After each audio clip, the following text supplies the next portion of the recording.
How are you doing, sir? Very, very good to see you again. Likewise, how are you? I'm very well. Quite a few things have transcurred since last time we spoke. Obviously, a huge congratulations on the Pulitzer Prize, man. I know So it's good wild. news. It's Uh-huh. incredible. Uh-huh. I mean, I love that. Before we speak about the new book, I can't not mention was it yesterday or the day before you posted a video thanking the horror community for their Yeah. support specifically. I'm quite curious why you specifically reached out to the horror community yesterday. With that actual message about kind of finding beauty in the horror. Oh, I've just been thinking a lot about it, Uh-huh.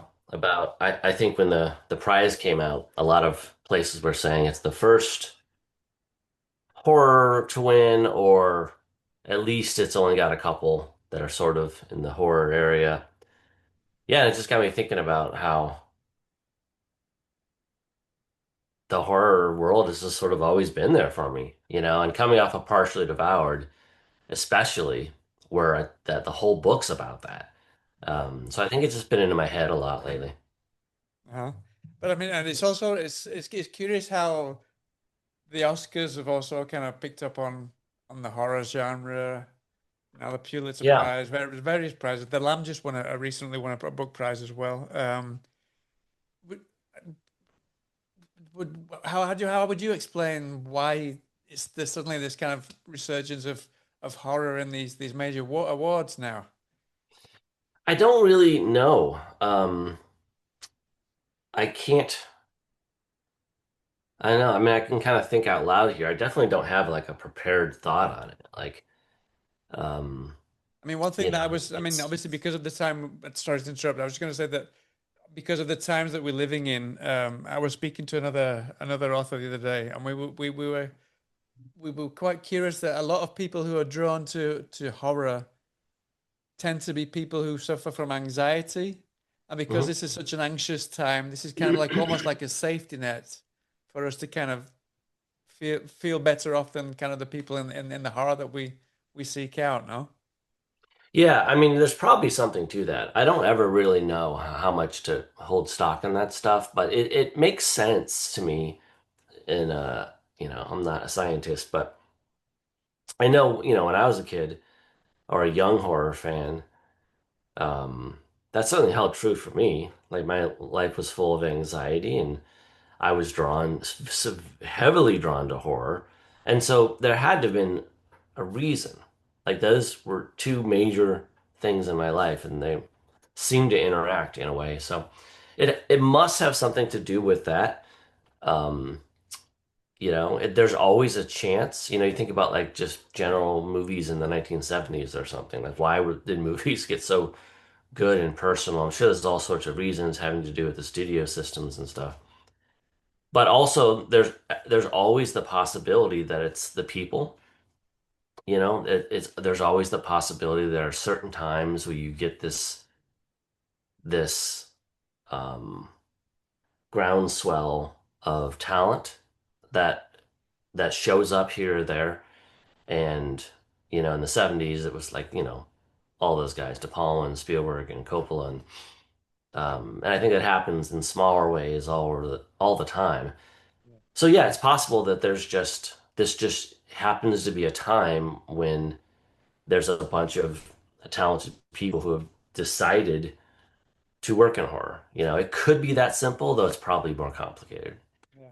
But at the same time, it's kind of a lot of people put it down to kind of the elevated horror, which is a term that I despise myself, Mm. um, because a lot of the films that have been successful, especially in kind of big awards, have not particularly been elevated horror, but they've just had a really strong message to tell without having to kind of create an elevated element of horror, if you will. No? Yeah, I agree. I think mostly what people call elevator horror is sort of just a different style of horror. Like it's like a more dread-inducing horror. You could almost call it a slow burn horror or something Yeah. like that. Like I don't know why that's elevated. It's just a different kind of cool style. But yeah, I think most sort of dyed in the wool horror fans, like, you know, you talk about the greatest horror movies ever, and they're not particularly. slow burn. They're not particularly subtle. Like no one's gonna say that, the Texas Chainsaw Massacre is like some sort of like subtle work of distinguished literary horror. No, it's gonzo stuff that just runs screaming straight at you. So I don't know. It's a common conversation that I don't feel like I've fully got my hands around yet. Like I can't. I haven't quite developed an opinion. I know that like although I write in all sorts of genres, there's always horror in it. Whether I'm writing a Western or a sci-fi or whatever, there's always going to be an element of horror in it. And I wonder if some of us, like more and more of us, are hanging on to those things that we loved. And I don't know what is going on in the culture that's making us do that instead of maybe in previous eras where serious writers would have been like, it's time to put away those childish things. Right. Say, I'm going to put away the sci-fi books and the horror stuff that I did as a kid. I'm going to do something serious now. I think there's less of that. I think there's more I think it's just actually people. exactly the opposite. I think it's like Yeah, I don't know, especially for me. When the older I get, the more, especially into literature, the more horror obsessed I'm becoming. Actually, yeah, more so than kind of putting yeah, it away and hiding under the bed. Yeah. yeah. So I think there's part of that too. I don't know. I don't know. I don't have the answers, but it's interesting to talk Yeah. about. No, no. I mean, the main reason I asked you is because obviously I imagine that those kind of things must have really kind of run through your head when you were writing partially devoured, especially. Yeah, yeah, because it's sort of what it was all about. I remember reading Stephen King's Danse Macabre when I was like in middle school. So when I was like maybe 12 or something. And I think maybe in the forward to that or the author's note, he talks about writing it so when people asked him, why do you like this stuff? He could just say, read this book.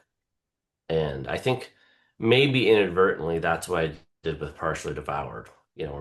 People will say, what are your thoughts on why you keep returning to horror despite doing all these other things? And I could say, well, read Partially Devoured. Like it's sort of, I think in the writing of that, I learned a lot about myself and a lot about my Yeah. relationship to horror. Very much so. Yeah. Uh-huh.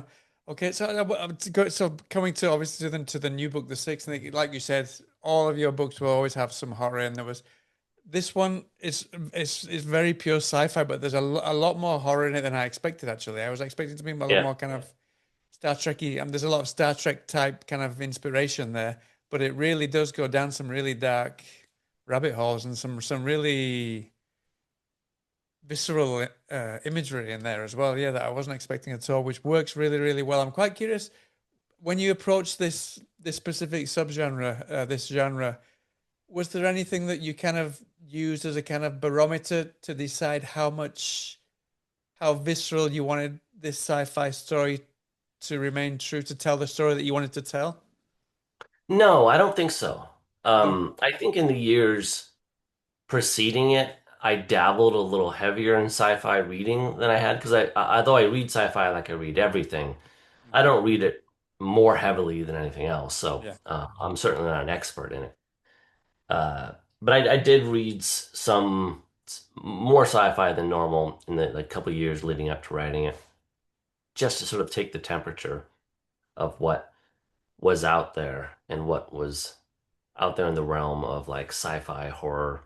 Um, but I don't think any of it really affected like what I was doing exactly. Like I sort of knew that kind of what I was going to write about, um, and it seems like no matter what genre I'm writing in, most of my influences seem to come out from outside that genre.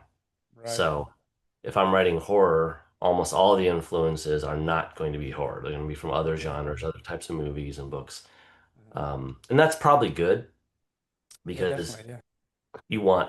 you don't want to get into the, as I've said before in interviews, I always feel like I can kind of tell if I'm reading a horror novel and the author only ever reads horror. Right. Like there's almost a sense of there's like a feedback loop. There's like Uh-huh. a limit to sort of the possibilities, doesn't regardless of how well it's done. Very much so, because I mean, this book, while I was reading it, I'm not a huge sci-fi reader myself either, but it was just unlike anything that I'd read in that kind of realm. It felt, I don't obviously don't want to give anything away, but it felt almost like a Cronenbergian Yep. Yep. take on sci-fi. I don't know if that was of a heavy inspiration for, especially some of the kind of the first half of the book. Yeah, I think so. I know that I was very, very affected as a kid and still am today by The Fly, especially. Um, and I think out of all the Cronenberg films, that's the one that really got me because it's so heartbreaking.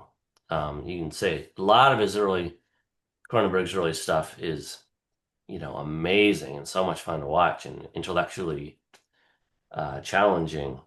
But I don't think any of it has that emotional punch as The Fly. Mhm. And if although I don't know I thought of that specifically when writing, if I did, that would be the one piece of art that if I had to guess if anything influenced the Sixth Nik, I would probably say Cronenberg's The Fly. Like that definitely was the type of feel that I wanted to have. I wanted to have real characters who were in real danger, who you really cared about, but I wanted to push what was possible in sci-fi horror to what little knowledge I have of it to the extremes. Like I never really hold back when it comes to like the visceral stuff, the gross stuff, whatever. And I certainly didn't here. I just sort of leaned into it as hard as possible. Uh-huh. I'm quite so. I mean, before actually to speak too much about the book, I love to ask about the epigraphs that people use. And for this one, you've gone with Joseph Mengele, who's reported by an Auschwitz survivor, Mark Merkowitz, which says, "The more we do to you, the less you seem to believe we're doing it." So I'm quite curious why you decided to choose that epigraph Yeah. to set the scene, set the tone of the book. Yeah, it's interesting one because typically I've used epigraphs of like uh that come from like art that I like or something. And then Uh-huh. here we have an epigraph that's one of Hitler's top men, you know.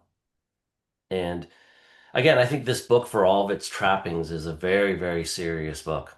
And that's about a lot of things, but one of them is just about bodies, really, like who gets to own and do what with other people's bodies.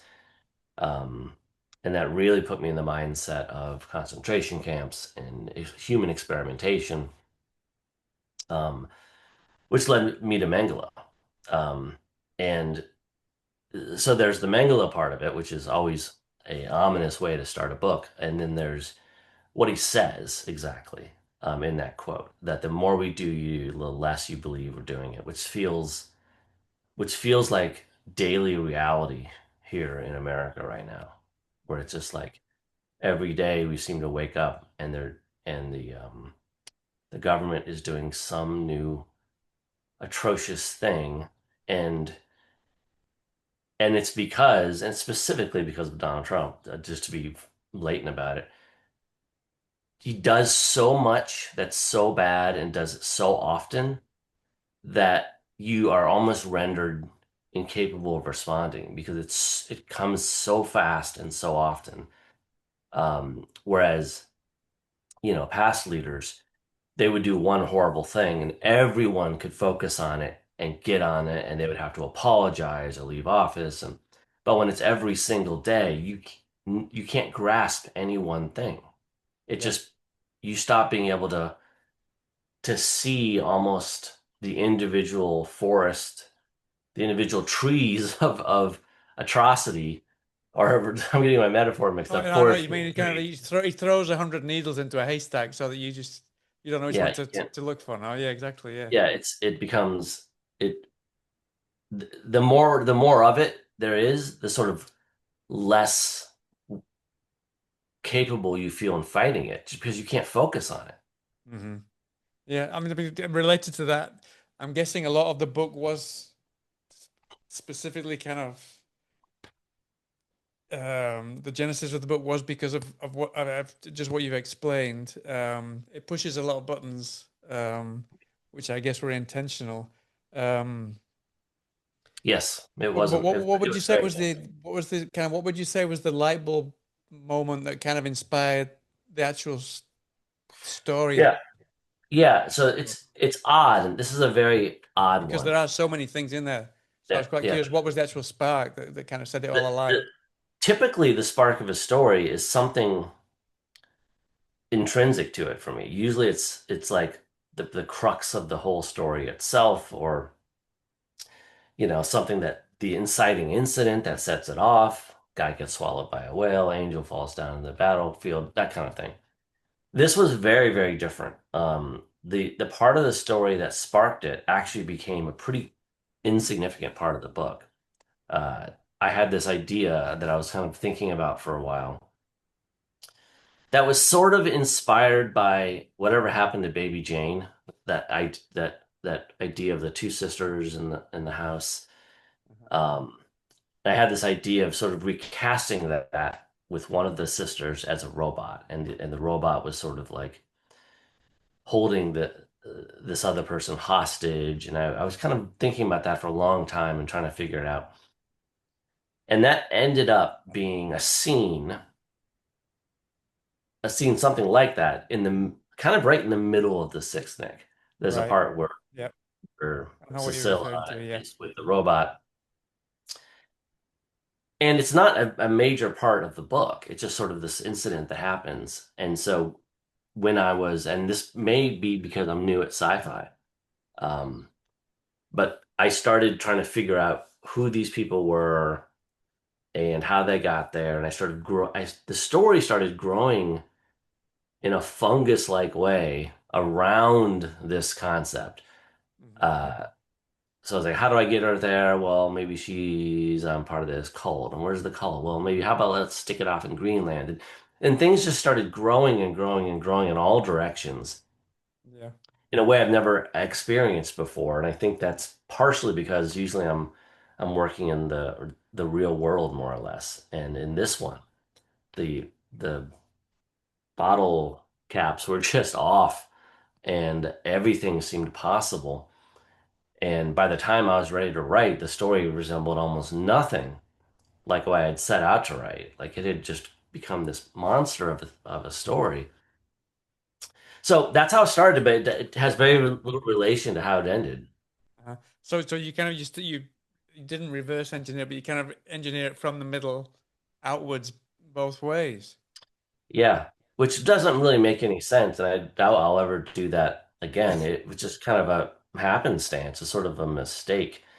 Yeah. Um, and I think when I started writing, I still didn't really know what I was doing, and I started writing, and I put her in Greenland for reasons that I probably had no reason at first, and then I was like, okay, now I've got this cult in Greenland.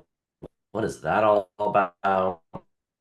And I just sort of started drawing connections and putting things together. And I was at the same time I was sort of researching various sort of scientific principles and space physics and stuff, Yeah. and it just turned into a whole soup of things. All right. So it's definitely a super things. I mean, but obviously I don't want to give too much away, but the one of the main characters or the main character is called is it Cecilia or Cecilia? I don't envy the person who's going to do the audiobook for this because Sicily. there's so much different words in here. Oh, me. There's so many. Sisilla. Sisilla, okay, or Sissy, no, Sissy. So it's this character. It's a character who can read emotions, but not actually read minds. Um, No. but the Sixth Nick. Is it okay that we say what the Sixth Nick actually is? It's not a Yeah, spoiler, is sure. it? So she the so No. the sixth Nicks, but removing a sixth Nick from her means that she can feel emotions that she's not supposed to feel. So I'm quite curious, because of that, to what extent would you say that her character is a critique of kind of modern social media existence? That was kind of what came to mind, is the way that we're inundated with all this kind of curated online personas, and more often than not, fundamentally, we're actually kind of alienated from their actual truths. Was that something that you kind of based that on? Yeah, Yeah, a little bit. Mhm. That I don't know if that's the meat of it, but that there's part of it there. Yeah, Yeah. like, she's sort of beyond in this future, which is the book set about 500 years into the future. So it's not like wildly futuristic, but Yeah. still there's a lot. And in this future, everyone has stuff in their heads. Everyone has these mods. Um, so we all have chips in our heads to some degree to help us navigate the world. Uh, she just has a sort of different level. She has these mysterious discs that no one knows where they came from, and the six of them are embedded into her brain. And then when she dies around age 12 or 11, her head will be cut off, and the head will be sent back to Greenland, and they'll put those nicks into the next baby girl who's born there. So, Yeah. This is yeah, all very early in the story, so it's no yeah, spoilers. yeah, But this is yeah, all set up. Um, so yeah, I think there is something to that. Like, she loses early in the story, she loses one of the necks. Like, for I'll say how, but she loses one. Like, she is no longer in her head, and that either changes her or is a placebo for making her think she's changed. Like, it's not entirely sure, or it's not entirely like ironclad which it is, but she starts to feel like as she's growing up in Greenland with this tribe that she's different from the other Nifferkocks. They're called Nifferkok. mhm. She's different from the other Nifferkok, uh, and it must be that she can feel things, and she's still very, very dry and emotionless compared to most people, but she has this suspicion that she's feeling things more deeply, which then makes her worried that she'll be able to fulfill her chore, because all Nifferkok go on a chore, some great task to benefit humanity. I kind of lost track of what we're talking about. No, I was just saying that because she starts to feel emotions, Yeah. um, but at the same time she can read people's emotions, but not read their minds, so to speak. Hmm. I felt it kind of mirrored a little bit the way that we deal with social media and the internet on a daily basis. Yeah, yeah, it probably does. And there's a lot about sort of the internet in the book too. Like, the internet has become something called the snarl, Just now, because yeah, with the idea becoming that once we all have these mods in our head, the internet will have direct access to our brains and can sort of drive us insane. So one of the Nifrkok, essentially separated us from the snarl. That was their big service to humanity. yeah, Um, yeah, and then there's another. I'm just kind of bringing out details here, but there's another, and it's kind of a throwaway line, but it goes to the idea of what social media has become. But there's one of the members of her crew on the ship that she ends up on who is physically always changing herself, like changing her looks and her size and her genders and all these things. And she talks about how there are these apps that they were for doctors. You'd swallow these little nodes, and they'd be implanted into your body so the doctors could see your organs, like literally see your organs in real time right, yeah, and yeah, monitor them for health. But then once people, since it's sort of medical information, people owned the medical information. People started using these apps to compare how pretty their organs were in comparisons to other people. And then they started designing their organs to be better looking, yeah. and this character knew that she had gone too far when, like, her friends were like looping their intestines in like these pretty patterns and all that stuff, which was very dangerous, but was another example of kind of social media type um, obsessions, like becoming uh, obsessions with appearances. In this case, the appearance of your innards Mhm. becoming just really dangerous. Yeah. It's quite funny. You mentioned that. What's she called? Jane, I think that character. Jane, yeah, Jane, no, yeah. It was quite curious because um, related to that, the way that she was kind of so caught up in her image and the way she's seen by people. She came across as kind of like one of the most likable and one of the most chirpiest and happiest characters, which was quite surprised because a lot of people the kind of paint a really beautiful portrait on Instagram or whatever, oftentimes yeah, exactly the opposite of that, right? yeah. I feel like she kind of got out. Um, Yeah. her story is how she was sort of obsessed with this stuff and knew that she had gone too far and needed to escape. So that's how she ends up on this ship that's called the Sickness that is basically filled with people who have no one left to return to, basically, with the people who sent them on this mission, kind of knowing it might be a one-way mission. And so everyone on the ship has sort of left their old lives behind, including her. So in a way, she's probably happier than she's been in a long time being on that ship. Definitely, yeah, yeah. And something else, and the captain of the ship. I won't give anything away about the captain, but one phrase that really kind of hit me hard, quite hard was it said, "What good is knowledge that's not backed up by an atom of emotion?" Which I also really felt was kind of like a real pushing buttons of what's going on right now as well with AI and those kind of things. That Yeah. with AI, we don't have to feel things, we don't have to think about things as much as we used to do. Yeah. I mean, there's a lot about AI in this book, and it's all Hmm. sort of done, hopefully, sort of subtly in a way. There's not just like scenes and scenes about AI, but it infiltrates everything. Yeah.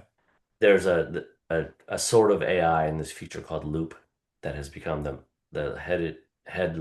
sort of the most used, most popular AI, and that got tied up with the snarl, the internet, and created something called the atrocity algorithms, which is if you go into the internet, you risk being caught in one of these atrocity algorithms, which will just show you all the worst things that an AI can imagine Hmm. forever. Like it'll just show you atrocity after atrocity and sort of drive you insane.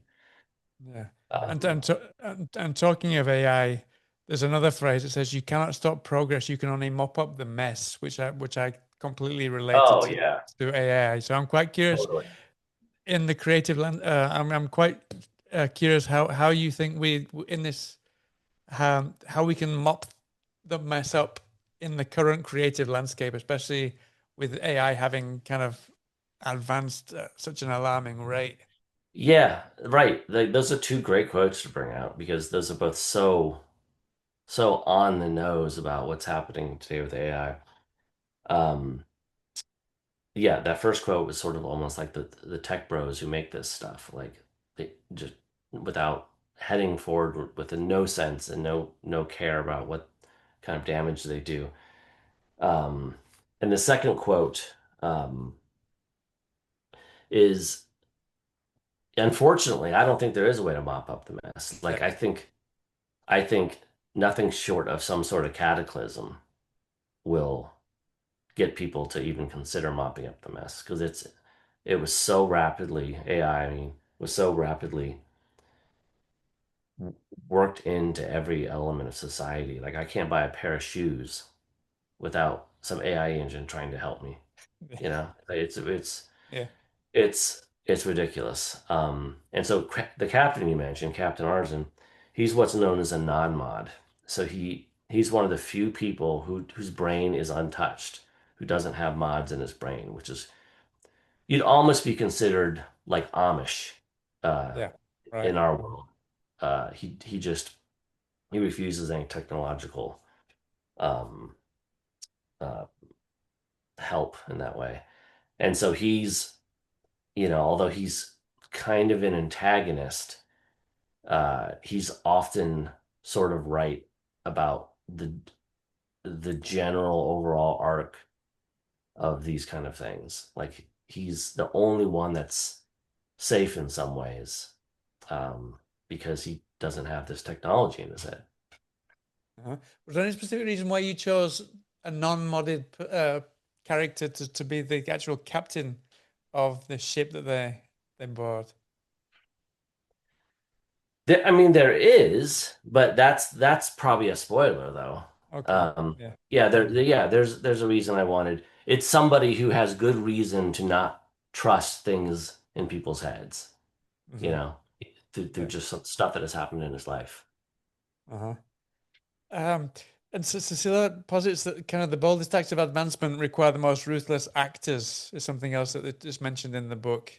And in a world that obviously is, we've been talking about is increasingly bleak all the time, would you were you kind of suggesting that our survival depends on the very monsters that we claim to despise at the moment that will see our advancement? I mean, you mentioned Trump earlier on. Is that, do you think, Yeah. we have to Uh, advance in some way, but was that a specific kind of, were you specifically pushing those kind of buttons to say that even though we're going through a rough well, time, this will make us stronger in the future? yeah, I don't know about that. I mean, I definitely want to draw a line between what my character is just thinking and what I Sure, believe. sure, sure. Um, there could be, but but I could see a character in the book certainly thinking that um, that some of these that it will sometimes take a terrible person ramming through something that seems painful to get us to some period of enlightenment. Like you can really see that, and not to just focus only on AI, but you can really see that kind of sense from AI developers, where it's like, yeah, in the short run, we're all going to lose our jobs, and we're all going to, the environment is going to be ruined, and uh, we're all going to go through this period where computers are telling us to do terrible things, like telling kids to kill themselves, and all the things that are actually happening. But it's all going to be worth it. You just wait. It's all going to be worth it, and we're going to ascend to this higher plane. Um, I don't know that that is true at all. But what else can you say when you're changing the fabric of everyday life? Like you have to have some excuse. Yeah. Uh, Some kind of no silver one was lining there. asked. Yeah. No one was asking for this, so like you have to give a reason. Uh-huh. Yeah. I also, I want to talk. I mean, I mentioned that the captains, obviously, that we can say that they travel on some kind of ship. Mhm. Um, but so We can talk that about the ship. I don't want to talk too much because it's unlike anything I've read, so I really don't want to spoil it too much for Okay. readers at all. Okay. But what I do want to ask is, I mean, you've created this world and this tech that kind of defies laws of physics and really Mhm. kind of leans into unprecedented kind of futuristic things, tech and or whatever. Like I said, it was very Cronenbergian. That's as much as I want to give away about the ship. Very Cronenbergian, I felt, yeah. Um, but because it is so unprecedented and kind of defies the laws of physics, there's always that risk of losing the human element that I know that you love to keep Mhm. in your stories to ground it. So I'm quite curious, did the complexity of all these machines and all of these the ship and all these kind of things make it harder to ground the story? Or did you specifically kind of engineer these devices and these futuristic things to be able to ground your characters even more so than you probably would have done? That but just making it made it easy for you to ground them in Yeah, reality. in a weird way, it almost made it easier, I think. Like Yeah. the ship is such uh, a highly unusual environment of technology, um, that you put a human being in it, and they seem sort of super like humans. Like they seem like more human than normal, Uh-huh. the way I looked at it. And although I knew the setting of the spaceship would be disturbing and the things that happened in the spaceship would be unsettling, I very quickly, as soon as I started introducing the characters, really started to understand that these characters were going to be, uh, on the large part, with one big exception, really friendly. Like I I wanted to have this like, like Sisilla has left on her chore and she was escorted out by all these dignitaries. who don't really care about her as a person. And now she's in this kind of nightmare environment. And and this is where she finds her best friends. Like these where she finds the people who really care about her. And the first people probably who really care about her. And I really, for some reason, I really liked that. That in this kind of pit of horror that is this ship, that the captain, maybe not the captain, but the engineer, the medic, her bodyguard, would all kind of come to be impressed by her and come to like her, which none of them thought would ever happen. And she, because of, the missing sixth Nick, or at least that's what she thinks, starts to like them, and the whole part of the whole idea of the book is that she's been implanted with these nicks so that her whole life can be done for one sort of predetermined destiny. But now, down one nick and aboard this ship, she gets the sense that everything could be different. Like she could make her own choices. And she could decide to make friends with these people that she's been told to just keep as colleagues. Like she could do these things that a real person, a real girl would do. And she starts to become tantalized by that idea of being somebody who could control her own destiny. Right. And there's something and I've always been drawn to this, that to find sort of beauty or kindness or sweetness in like the most unlikely of spaces is something I'm always drawn to do in my books.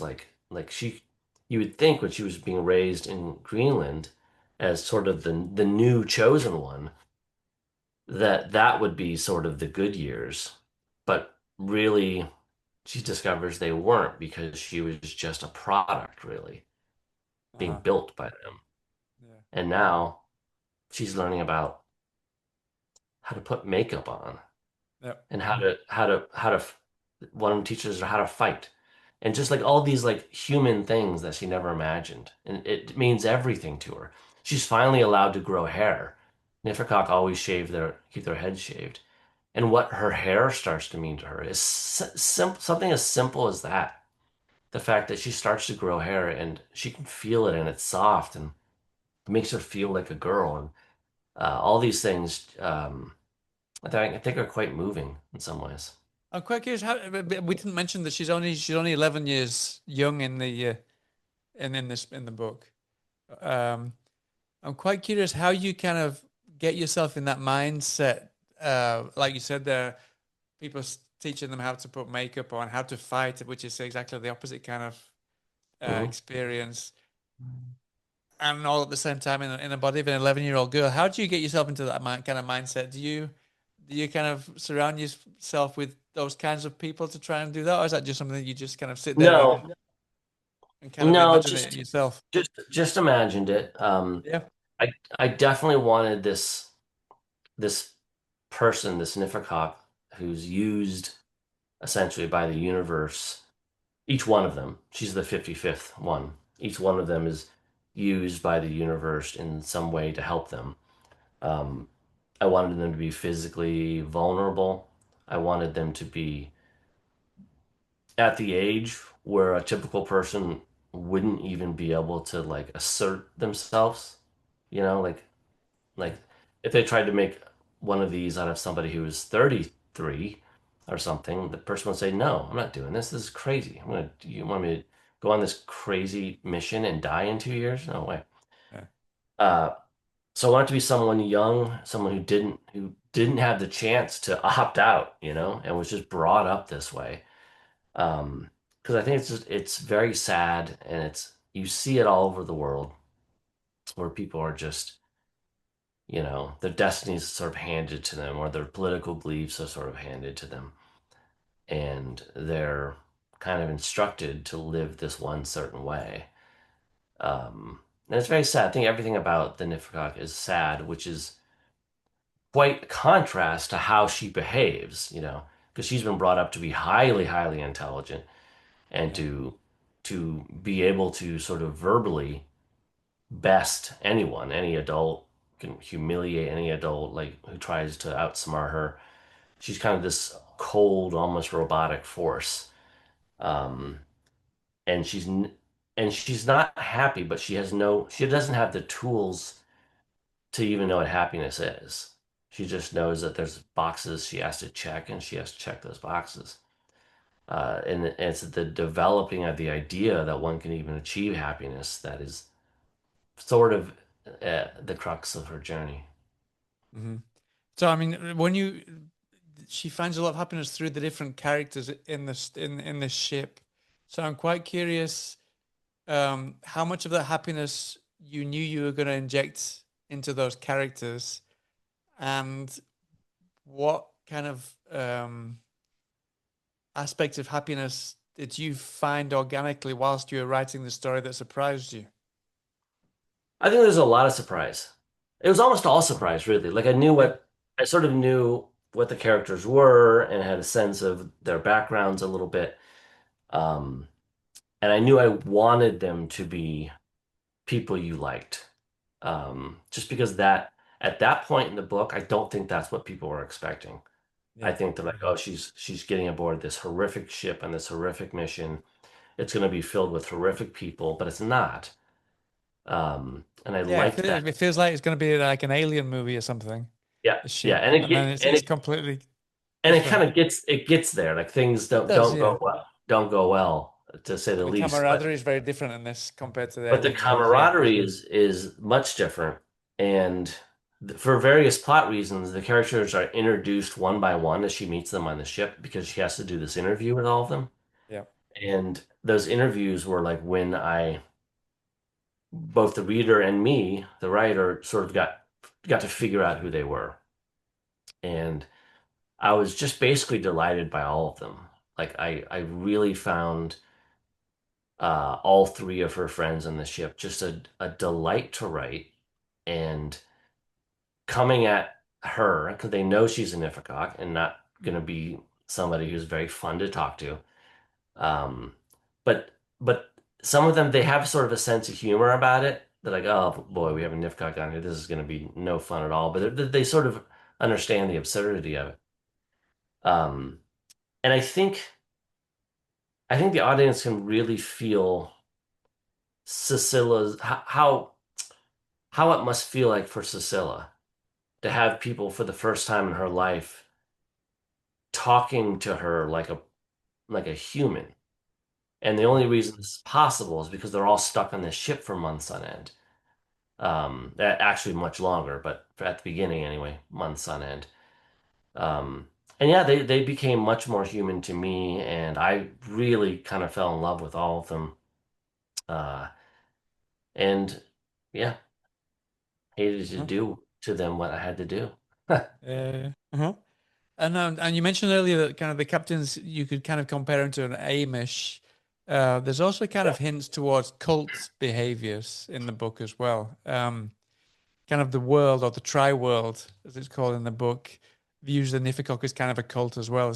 yeah, As a cult of unnatural perfection that cured Earth's greatest ills, is what it says in the book. Um, but as Cecilia kind of goes on this journey, the perspective shifts, it kind of gives the idea that you're suggesting that any system, no matter how benevolent or how or cured, um, inevitably it always will become very cult. I'll see if I can reword it. Inevitably becomes the very sorry. What I was gonna say is it's suggesting that any system, no matter how benevolent or cured, inevitably becomes the very cult that it sought to replace once it loses its human friction. yep, yeah. I think that's true, and that's just a cynical belief of mine, I guess. Like there's an element of this book where there's essentially a utopia, um, and I think it's very evident uh, by the end of the book that the utopia is not going to last, and I don't think any are. Um, I don't think I don't think it matters who or what or where any of these societies are. They're always going to degrade, um, and it's may and it's maybe the ones who are trying the hardest to keep their society from degrading, which is to say, to keep it pure in some way, that become the most dangerous of all because they're the societies that aren't letting in opinions and thoughts from the outside that are sort of locked down. So yeah, I don't think the world's excuse me, the worlds and the tri-world of my book, they're all doomed. Uh, and that's part of the problem. It's and I'm speaking haltingly because I'm trying not to give Yeah, no, that was why spoilers. I was struggling with my question not to give away because it kind of Yeah, gives away a right. little bit by the end of the book. Yeah. So it's hard to talk about without giving spoilers. Maybe I should just stop there. Uh-huh. Okay. Yeah, sure, brilliant. I'd- I want to talk a little bit more about the main character because I've always been someone who's always kind of tried to kind of get way up people's emotions while I'm speaking to them. Probably way too much than I should do, which is kind of what she does with the power with this power that she's got or Mhm. that she thinks she's got. So I'm quite in this world that's always kind of programming us to extract value and information from others, especially kind of with social media and stuff. I'm guessing you wrote the struggle that Cecilia has in the book. It's kind of like a very much very welcome in my case needed lesson in kind of in moral sovereignty, for example. Just kind of not needing to be so hyper vigilant of what other people think of us and trying to get value from people through that. Because a lot of the times you weigh things up that people might be thinking, and they're probably thinking something completely different. Yeah, boy, it's an interesting point. I don't know that I've really thought about that too much. Hmm. Uh, it is interesting that this big superpower of hers, all it is, like it's not she can't read minds, she can't move things with her mind. All she can really do is sense the truth of things. Like she can sort of tell if someone's lying or not. She can sort of sense their intent. Um, and that's really all it takes to create huge leaps in technology. Yeah, Because once you put a bunch of different groups of people together, but you put someone in the room that knows when anyone's lying, and they're sort of have no way to obfuscate the truth, and they can sort of work together in completely open dialogue, like all these things become possible. So in a way, it's a very optimistic sort of yeah, idea that like all you need is just tell the truth and everything's going to be great. But the flip side of that is Sisilla and the other Nifakok that came before her, um, who are who are robbed of everything, you know, and it becomes that old idea of is it okay for one to suffer if everyone else benefits from it? Um, and that's a real tough one. Like that's a real moral quandary, you know, that and I hadn't read Lagoons. They came from Omelas. I think that's the short story. Um, uh, the famous short story, but I hadn't read it until just uh-huh. recently. And that's really the message of that story too. Because it's such a tough one, and it Yeah, sort of comes up cyclically in this book, over and over. Like, what to what extent is it okay to punish some innocence yeah. if the larger world can benefit from it? Benefit from it. Yeah, Uh, and it's a really tricky question. That's the kind of question, we've been thinking about since we were kids and learning that they used rabbits to test their mascara. yeah. It's like, well, is that okay? Is it okay that people are suffering in factories making our phones? I mean, it goes on and on. So yeah, there's this book's about a lot, but that's one of the things. I know, but aside from that, just from the kind of like personal experiences myself, what I really appreciated from the book was the fact that it helped me in a way to kind of learn to live and let live. Is you actually mentioned that in the book, to live and let live, and to not worry so much, or to not concern myself so much with kind of what people are thinking about me or what they're saying to me, which I felt was a really strong message. Which maybe you didn't even, that wasn't intentional. I don't know. No, that sounds right. I mean, it's there's okay, again, it's so hard not to spoil this thing. Um, yeah, it's so difficult to talk about. Um, so all I'm saying is yes, that I agree. Um, I don't know. I don't know how to answer that one without spoiling But things. was it intentional though? Was that something that you were kind of aware of when you were Yeah, writing I mean, the I character? definitely, this is arguably the darkest thing I've ever written. It is quite dark, all the way until the very end.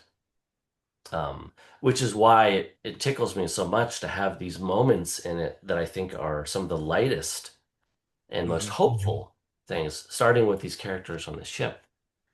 But yeah, you're right. There also is this great sort of inspiring sense that we can leave behind what we've been programmed to do. And maybe we're not literally programmed like Sisilla is, but we've been trained to do by life and our parents and whatever. Um, that you can that doesn't have to be you. That you can leave it all behind and that you can escape your programming. Um, and don't let the world rest on your shoulders because that's I think if there's sort of a message in here, it's that yeah, the Nifakok did all these great things. They all died really, really young to do all these great things. But even those great things aren't going to last. Like they're going to crumble too. So was it worth it? Um, you know, was it worth it for another few years if we're robbing people of just like being people? Hmm. Um, but there's at least a suggestion in here where she has a period where she believes she can do all that and be a person. The last thing she ever expected was to actually be able to be a person. Um, and do the simplest things, to have a birthday party, Yeah. like to maybe have a birthday party one day. It's like her her greatest and most private dream. Hmm. That last kind of question about the book itself, without spoiling it, it's a book of two halves. Hmm. Like you said, you started with an idea in the center. Um, I can't. I mean, like you said, you really kind of fell in love with the characters that you created in the first half, and obviously, I don't want to say what happens to them, whether what, at all, but because you have to kind of change the scenario halfway through. That must have been very difficult for you in Yeah, terms of saying goodbye to certain characters, yeah. It's also just because difficult. we like the reader as well falls in love with these people, and then Yeah, we have to move to a different setting and kind of leave yeah. some of them behind, no? I think it's hard for writers and readers. Partially because yeah, you've kind of really come to like the and become familiar with the characters and the situation that you're in. I think when any book does a huge change like that, it's always a risk. Big Uh, risk, yeah. It's like a series where you kill off one main character or something. It's yeah. yeah, yeah, it's a huge risk because this book changes hard halfway through.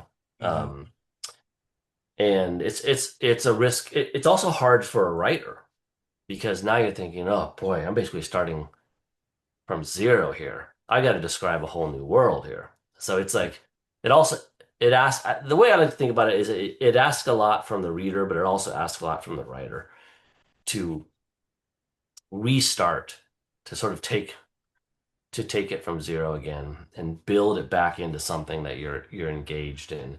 And then of course to tie it all together so that the first half wasn't for naught, that it has Yeah. has heavy hand in the Repercussions. second half. Yeah. Yeah, Uh-huh. major repercussions what happens in the second half. Uh-huh. But again, I went through that when I wrote The Living Dead with George Romero, where there's, you know, that's a giant, huge book.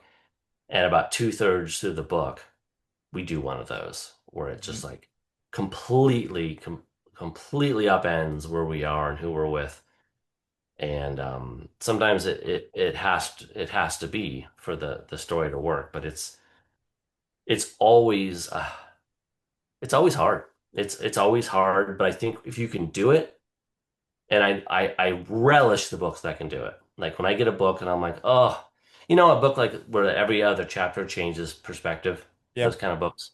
And there's like there's one perspective that you really like, You and then prefer it goes to over the the other other one, one. and Yeah, that kind of, yeah. yeah, so that happens a lot. Because you kind But of you read through one of the characters really quickly to get to the one that you kind of really want to yeah, find out so more that about. happens Yeah. happens all the time in the books. But when someone's able to erase that concern, and you're just like, you don't care who it is Yeah, yeah. you're reading about. You're just riveted. That's it. I'm not saying I succeeded or not here, but that's the goal. That's the goal, is to reset this second half of the book and build it back up into something where you're really fascinated again and concerned, and then you ultimately find out what's been going on. Uh-huh. Another question about well, another quote actually. All of your books have got, but especially this one is full of metaphors. And Tuma, who's he teaches Sissy to be who she is. She says that he says to her that pretentious metaphor was habitual among those who consider themselves chosen. So I'm quite curious that I'm guessing you are very, very choosy and picky when it comes to the metaphors that you use in your books. Yeah, that's funny. Um, yeah, and that's true. But really, what I think the reason I put that quote in there is because I've never been a fan of chosen one narratives. Like I don't like chosen one narratives. I think Yeah. they're just my least favorite type of story. Um, and this one at the outset feels like it kind of is one. Uh, or she's in a line of Yeah, yeah. of chosen ones. But I wanted to sort of deconstruct that idea a bit and see what it what being a chosen one is like when you're really a chosen thing, you know, you're really a chosen tool. Yeah. How like soulless that is, and how horrible it is to be a chosen one. Um, and if there's any way out from it. Uh-huh. Brilliant. And then another quote. This was from Talfa, which is another character in the book. Um, I don't think our role is to question the planet. Our role is to harmonize with it. It's what humanity has failed to do on every tuft of land it has ever touched. Mhm. That was just one of the quotes that really, really kind of struck me really hard. Yeah, Without giving the Talpa. story, what were you trying to portray with that Yeah, I quote? mean Talfa, who's is kind of an antagonist, I guess. Uh, as you can see, I love putting words of wisdom to my antagonists. It's one of my favorite things to do. Um, it has a great point, like we've the reason there's a thing in the book called the Tri-World is that we keep ruining our worlds. Like we were ruining Earth, so we went to Mars. Mars didn't really turn out how we thought, so we went to Europa, the moon Europa. And then there's these other things going on, like this colony on this distant planet. Um, and so, yeah, Talf was one of the ones trying to sort of create a utopia by sort of living with the land, and not trying to repeat these problems of kind of ruining the planet that you're on. Um, but even to do that, because it's a great goal, but even to do it, you eventually learn what she's had to do to maintain this, to maintain her planet being able to operate with such life on this pretty rough terrain, you know, and it does sort of seem like it's a utopia. And then you learn what powers the utopia, and then you have to ask yourself, is that worth it? You know, Mhm. it's a there's a lot of questions in this book. I don't know how many answers there are, but a lot of questions for sure. And there's a lot of things. Yeah, yeah, yeah. So obviously, then you've got this coming out, which I can't wait for people to read because it's been really difficult for me to think of questions that don't give the story away because it tackles so many different things and kind of reveals so many different things. Um, but obviously, you've got that coming out, but then you've got what the Whale Fall movie's coming out very soon, and I Yep. know that one of the stars of that, I think, has just recently helped you finish a book. Is that correct? I saw you post something on Instagram just recently. Him and his wife, is that right? Yes. Yeah, in a way. I will sort of keep that to myself, but Yeah. yeah, I was with Josh Brolin was helpful in finishing another book. But I can sort of tell you that I can't tell you exactly what this other book is, but I can tell you that if if there are people out there, who knows, maybe there won't be any. But if there's people out there who like the Sixth Nik, they will be happy about this book that I just finished, Right. which may or may not have something to do with it. Something to do with it. Okay. Right. Great. Uh-huh. Brilliant. And then also obviously there is also in the work since I last spoke to you. There's also it's been announced that there's going to be a version of an adaptation of Angel Down as well. Mhm. How much is that in the works so far? Yeah, I wrote the script, and right now we're in the phase of like talking to prospective directors. Hmm. And that's all you can say. That's all I can say. That's Yeah. all we've got. We can't move forward until we have a director, so Uh-huh. we're talking to directors. Uh-huh. Yeah. Brilliant. Well, listen, thank you so much for your time. It's always a pleasure to speak to you. And again, congratulations on the prize. That's so deserved. And Thank you. I look forward to speaking to you again sometime soon, sir. Oh man, me too. Your Always good to questions are speak to you. interesting. All Yeah, right. man. Take care. Bye now. Take care. Cheers then. Bye.